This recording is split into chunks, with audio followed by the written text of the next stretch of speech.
नमस्ते दोस्तों, मैं हूँ आयशा और आप सुन रहे हैं दिल से कहानियाँ। एक ऐसी जगह जहाँ कहानियाँ सीधे दिल से निकलती हैं, लेकिन कुछ तो ऐसा कह जाती हैं जो रूह तक कांप जाए।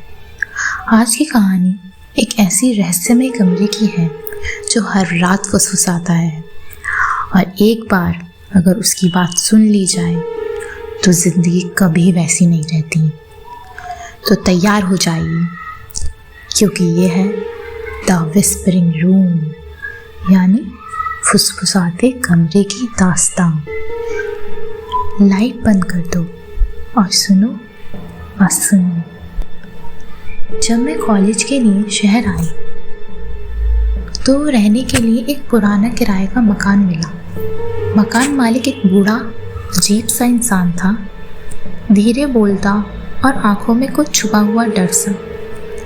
घर दिखाते वक्त उससे मुझे एक बात बहुत सख्ती से कही, आखिरी कमरे को कभी मत खोलना, वो बंद है और बंद ही रहना चाहिए। मैं थोड़ा घबरा गई, लेकिन फिर सोचा कौन सी हॉरर फिल्म वाला सीन लग रहा है, मुझे तो बस चैन से रहना है।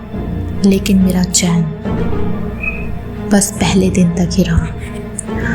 हर रात ठीक 3:17 पर मेरी नींद अचानक खुल जाती और फिर सुनाई देती थी एक धीमी, बहुत धीमी फुसफुसाहट, मुझे बाहर निकालो प्लीज़, मैं अब भी यहाँ हूँ।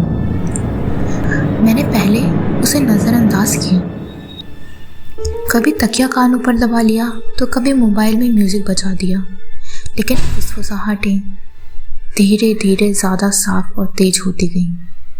और फिर शुरू हुई दस्तकें, धीमी, लगातार, उस बंद कमरे से। अब डर जिज्ञासा में बदल गया। मैंने एक रात स्क्रू ड्राइवर लेकर दरवाजे के पास जाना तय किया। 3:17 पर जैसे ही फुसफुसाहटें शुरू हुई, मैंने हिम्मत करके स्क्रू निकाली और दरवाज़ा खोल दिया। अंदर गुप्त अंधेरा था, मेरी टॉर्च की रोशनी भी जैसे थक गई हो। और फिर मुझे दिखाई दी एक लड़की कोने में बैठी थी, पीठ मेरी तरफ, बाल लंबे गीले और उलझे हुए। वो झूल रही थी और वही शब्द दोहरा रही थी, मुझे बाहर निकालो प्लीज़, मैं अब भी आऊँ। मैंने कांपते आवाज़ में कहा, हेलो, क्या तुम ठीक हो? वो रुक गई,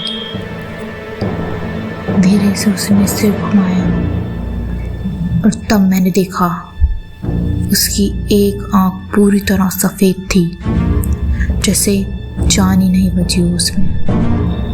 मुंह नहीं हिला, लेकिन आवाज़ मेरे दिमाग में गूंजने लगी, अब तो बंद है, अब तो बंद है। और अगले ही पल दरवाज़ा पीछे से जोर से बंद हो गया।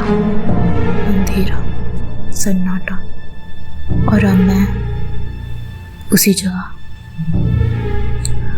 तो दोस्तों, अगर कोई कहे कि किसी दरवाजे को मत खोलना तो मत खोलना, क्योंकि कुछ दरवाजे ऐसे होते हैं जो एक बार खुल जाए तो वापस नहीं बंद होते। अगर आपको ये कहानी पसंद आई हो तो लाइक करें, कमेंट करें और दिल से कहानी को सब्सक्राइब करना मत भूलिएगा।